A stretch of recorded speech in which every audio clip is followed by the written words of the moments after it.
I'm going to take you through the technique of the squat and the cues that we use to achieve it here at Zero. Rule number one in the squat is, where do we get the power from? In the squat, the power comes from the muscles of your legs and your hips, and the best way to access that power is through a stable system. In order to do that, we need to achieve a principle called torque. And the way that we're going to achieve that is with a very simple cue.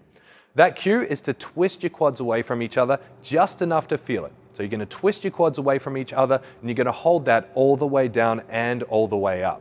The hardest part about this is controlling that transition between going down and coming up right at the bottom. So you need to focus on that really hard. Twist your quads away from each other, hold that all the way down and all the way up. Once we've created power at the muscles of the legs and hips, we need to take that power and transfer it up into the bar. In order to do that, we need everything between your hips and the bar to be rigid. This is where breathing and bracing comes in. Rule number two is breathing and bracing. This is actually a very complicated skill and a subsystem that's quite hard to understand and quite hard to teach.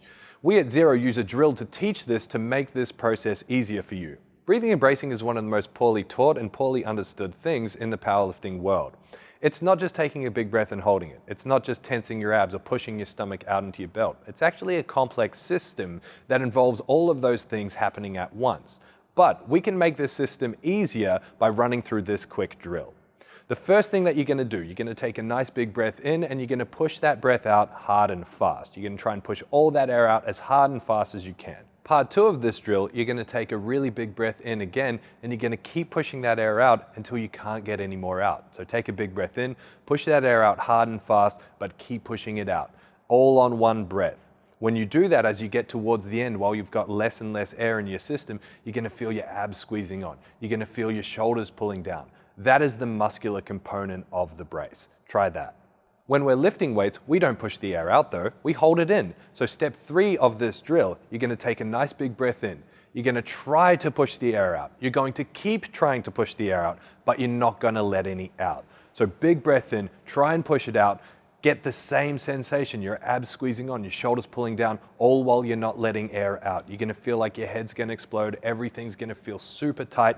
That is breathing and bracing, and that's what we're going to do in all three lifts. Rule number three is your upper back tightness. This is about creating a stable platform to make sure that the power that you're transferring from your hips through your brace is going directly into the bar and not being lost through any looseness that you have through your shoulders and upper back.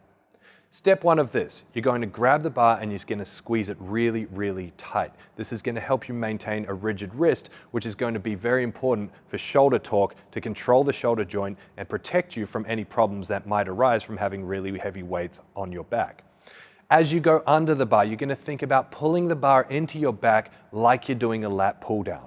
Once you're under the bar and you've walked under the bar, you're going to pinch between your shoulder blades really, really hard. Imagine I've put $50 between your shoulder blades, and if you drop it, I get to keep it. You're going to hold that tension the entire time while you walk out or while you unrack the bar, and all the way down, all the way up in the squat. In doing so, you'll make sure that all the power you've created at the hips is being transferred effectively up into the bar. So to recap, here are the steps you're going to take to perform the best squat possible. Grab the bar, squeeze it tight, pull it into your back like you're doing a lat pull down. Hold that tension while you unrack. Set your feet, twist your quads away from each other.